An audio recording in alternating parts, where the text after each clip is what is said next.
बोल रहे विनायक बाबू जी की तरफ से 1001 रुपया इस पूरे मंच को मिला। एक बार मीठी मीठी तालियां चाहूंगा जितने भी हमारे भाई लोग। देखिए आपको देख के डर रहा है, मैं अकेले बैठी हुई कहा जाता है। गोरा है ना इसलिए, मैं काला हूँ। काले से तो क्या हुआ, हिमालय तो है।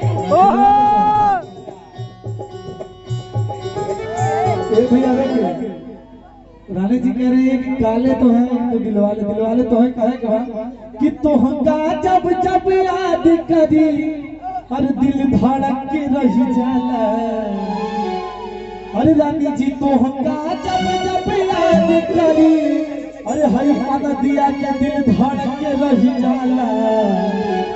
कि रानी जब जाइला परदेश कर जवा धड़क के रही कि रानी जब जाइला परदेश कर जवा धड़क के रही जाला। तो ये बात